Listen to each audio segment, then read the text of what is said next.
Hi guys, আসসালামু আলাইকুম। Welcome my hobby house blog channel. আমি জ্যোতি। আজকে আরও একটা নতুন ভিডিও নিয়ে তোমাদের কাছে চলে এসেছি। আশা করি এই ভিডিওটা তোমাদের দেখতে খুব ভালো লাগবে। ভিডিওটা পুরো দেখার জন্য অনুরোধ রইল। আজকের ভিডিওটা শুরু করছি আমার ছাদ বাগান থেকে, কারণ সামনেই রমজান মাস। রমজান মাসে সংসারের কাজ গুছোতে এখন আমি চলে এসেছি আমার ছাদ বাগানটাও একটু গুছিয়ে নিতে, কারণ রমজান মাসে রোজা করে ছাদে তো এসে ছাদের গাছগুলো দেখাশোনা করা সম্ভব না।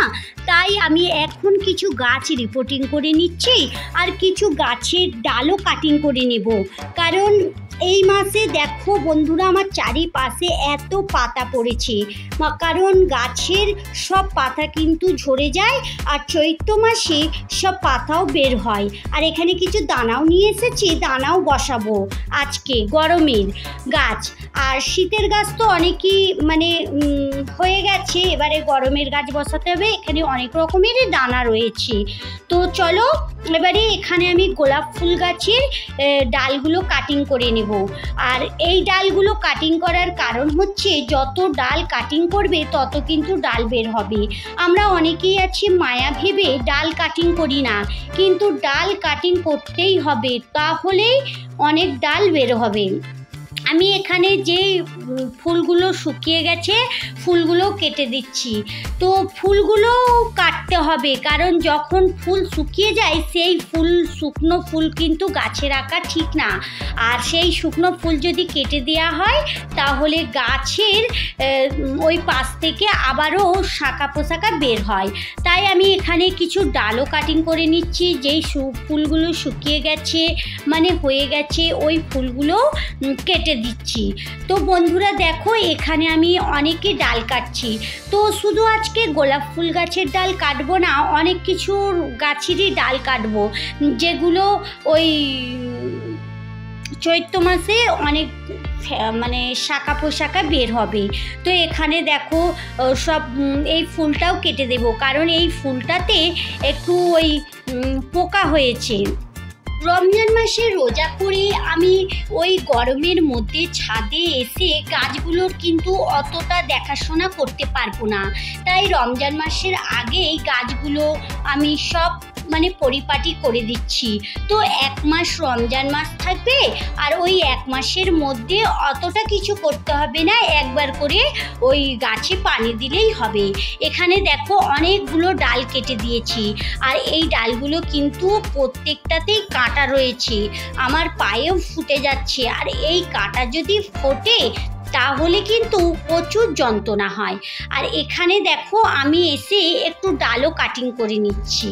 তো এখানে যখন আমি কাটিং করছিলাম আমার ছেলে পেছন থেকে একটু তুলেও দিয়েছে, তাই ভাবলাম তোমাদের কাছে এটা একটু শেয়ারও করে দিই। আর এই দেখো ডালগুলো আমি কিন্তু হাত দিয়ে তুলছি না, ঝাঁটা দিয়ে ওই ঝাঁট দিয়ে এক পাশে করে দিচ্ছি, কারণ এর মধ্যে কাঁটা রয়েছে। আর জানো তো গোলাপ ফুল গাছের কাঁটা যদি একবার হাতে লাগে তাহলে হাতের প্রচুর যন্ত্রণা হয়। আর বিশেষ করে গোলাপ ফুল গাছের কাঁটা আর ড্রাগন গাছের কাঁটা একদম মারাত্মক, ওগুলো কিন্তু প্রচুর ভয়ানক। দেখতে সুন্দর হলে কি হবে, ভয়ানক। আর এখানে নয়নতারা গাছও রয়েছে।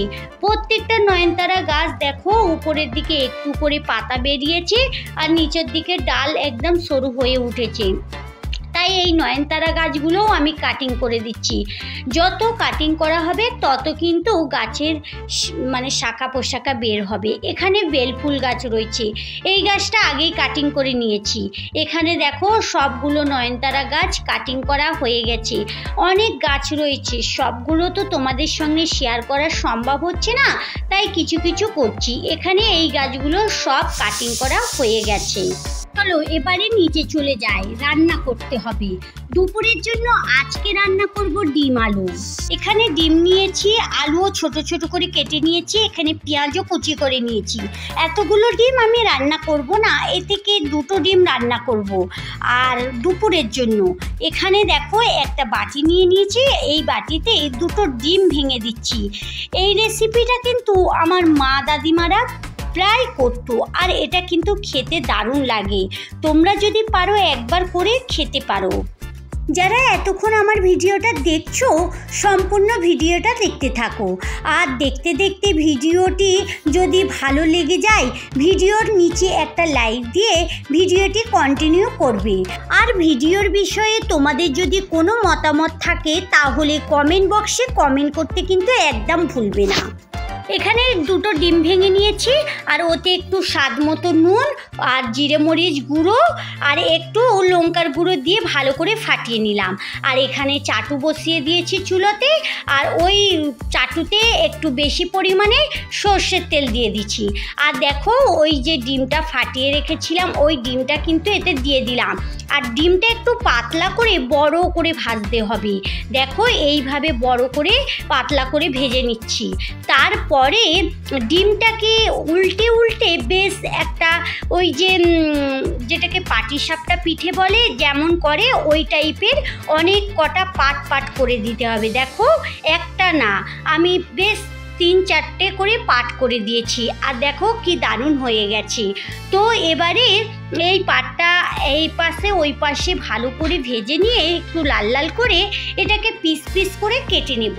পিস পিস করে কেটে নিলে বেশি ভালো হয়। তো আমি এখানে এটাকে পিস পিস করে কেটে নিয়েছি। আর ওদিকে কিন্তু অফ ক্যামেরাতে আমি ওই যে আলুটা রান্না করে নিয়েছি। আলুটা ওই নর্মালভাবেই রান্না করতে হবে, যেমন সবাই তো আলু রান্না করতে পারে। আর যদি কেউ নতুন থাকে তাহলে আমাকে কমেন্ট বক্সে জানাবে, আমি পরে একবার রান্না করে দেখিয়ে দেব। আর দেখো এই যে আমি ডিমটা করে রেখেছিলাম এই ডিমটা এই আলুর উপরে দিয়ে দিচ্ছি, মানে আলুর তরকারির উপরে দিয়ে এই আলুটাকে কিন্তু আমি চুলাতে ফুটিয়ে নেব।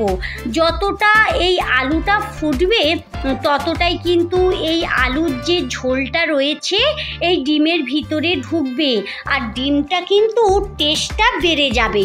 তাই আমি এখানে দেখো বেশ কিছুক্ষণ আলুটাকে ফুটিয়ে নিয়েছি আর ঝোলটা কিন্তু খুব ভালো করে ডিমের মধ্যে মেখেও গিয়েছে। তারপরে আমি এবারে বন্ধ করে দেব। চলো এখানে আমার রান্না কমপ্লিট। ওদিকে একটু ডিপ ফ্রিজটা পরিষ্কার করে নিই। নিচের দিকে আজকে করব না, আজকে উপরের দিকটাই করব, কারণ হাতে অনেক কাজ। যখন যেরকম সুযোগ পাচ্ছি তখন তেমন কাজটা করে নিচ্ছি।